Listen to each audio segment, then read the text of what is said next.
ఈ అమ్మాయి ఎవరో కానీ ఇరగదీసింది. దేశంలో దాదాపు 120 కోట్ల మంది హిందువులు కానీ ప్రస్తుత సమయంలో మన ధర్మం కోసం ఏం అడగాలో మనకు క్లారిటీ లేదు. కానీ ఈ అమ్మాయి చెప్పింది, దయచేసి అందరూ మన ధర్మం కోసం ఆ ప్రధానమైన 3 సమస్యలను బీజేపీ పార్టీ అధికారంలోకి రాగానే వెంటనే పరిష్కరించాలని ప్రతి ఒక్కరూ రాతపూర్వకంగా మన కేంద్ర రాష్ట్ర బీజేపీ నాయకులకు, బీజేపీ ఎంపీ అభ్యర్థులను కోరండి. మన ఆవేదన వారికి అర్థం అవ్వాలి. దయచేసి అందరూ వీడియోను షేర్ చేయండి. Vote for BJP. నేను మానస గంగం. దేశవ్యాప్తంగా అప్పుడే పార్లమెంట్ ఎన్నికలు ఆల్రెడీ 2 విడతలు జరిగిపోయాయి.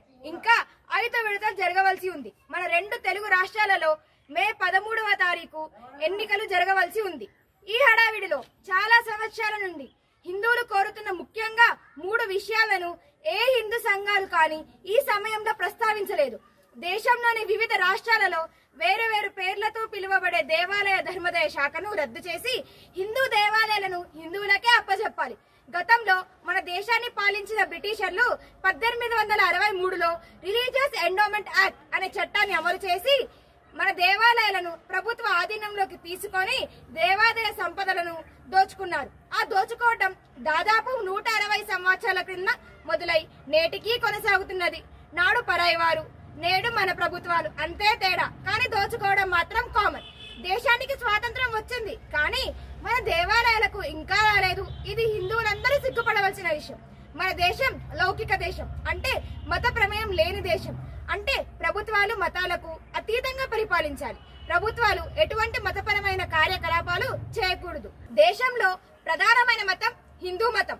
కేవలం హిందూ మతానికి సంబంధించిన దేవాలయాలను ప్రభుత్వం తమ ఆధీనంలో ఉంచుకొని నిర్వహించడం ఎంతవరకు సబబు?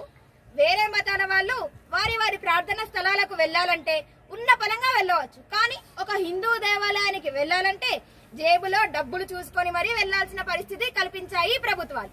దీని ద్వారా ఎందరో హిందువులను గుడికి రాకుండా ధర్మానికి దూరం చేస్తున్నాయి ఈ ప్రభుత్వాలు.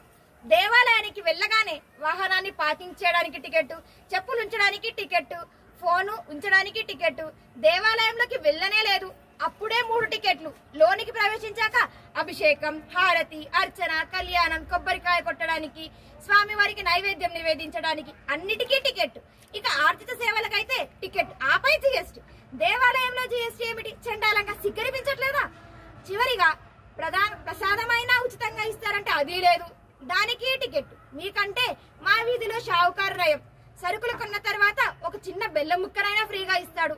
ఇప్పటికే అన్ని రకాలుగా దేవాలయాలను పీల్చి పిప్పి చేస్తున్న ప్రభుత్వాలు.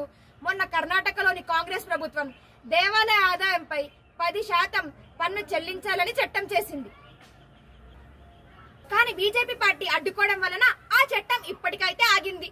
పోనీ మీరేమైనా సరిగ్గా నిర్వహిస్తున్నారంటే అది లేదు. దొంగ టికెట్లు ముద్రించడం, స్వామివారి సేవలో వినియోగించమని ఇచ్చిన భూములను నామమాత్ర ధరకు కౌలుకివ్వడం, దేవాలయ భూములను, డబ్బులను ప్రభుత్వ అవసరాలకు వాడటం, అన్య మతస్థులను, హిందూ ధర్మంపై విశ్వాసం లేని వారిని ఉద్యోగులుగా నియమించడం, వచ్చిన భక్తులపై దురుసుగా ప్రవర్తించడం, చేయి చేసుకోవడం, ఇంకా చాలా అక్రమాలు జరుగుతున్నాయి. ఇక 2వ విషయం, గోవును జాతీయ జంతువుగా ప్రకటించాలి. అప్పుడే గోహత్యలు ఆపబడతాయి. అలాగే దేశంలోని ప్రతి గ్రామంలో, పట్టణంలో గోశాల నిర్వహించడానికి గోవుల మేత కొరకు గ్రామానికి 5 ఎకరాలు, పట్టణాలకు 25 ఎకరాలు స్థలం కేటాయించాలి. ఇంకా 3వది, గత ప్రభుత్వాలు హిందువులకు వ్యతిరేకంగా తీసుకువచ్చిన రాజ్యాంగంలో మధ్యలో చేర్చిన చట్టాలన్నిటినీ రద్దు చేయాలి. ఇవన్నీ కేవలం ఒక బీజేపీతోనే సాధ్యం. దయచేసి హిందూ బంధువులందరూ ప్రస్తుత సమయంలో మీ ఊరికి, పట్టణానికి ఎన్నికల ప్రచారంలో భాగంగా వచ్చే కేంద్ర నాయకులు, మోడీ గారు, అమిత్ షా గారు లాంటి వారికి, కేంద్ర మంత్రులకు, రాష్ట్ర నాయకులకు, కిషన్ రెడ్డి, బండి సంజయ్ లాంటి వారికి, బీజేపీ ఎంపీ అభ్యర్థులకు అందరికీ ఎక్కడ పడితే అక్కడ ఈ 3 విషయాలను పేపర్ పై వ్రాసి వారు అధికారంలోకి రాగానే వీటిని తొందరగా అమలు చేయాలని మన ఆవేదన వ్యక్తం చేయండి. దయచేసి హిందూ బంధువులందరూ వీలైనంత ఎక్కువగా ఈ వీడియోని షేర్ చేసి బీజేపీ పార్టీకి ఓటు వేసి మన హక్కులను సాధించుకుందాం. ఇది ఒక్క బీజేపీ పార్టీతోనే సాధ్యం. అబ్కి బార్ 400 బార్ మోడీ సర్కార్. భారత్ మాతా की जय. భారతీయ జనతా పార్టీ की जय.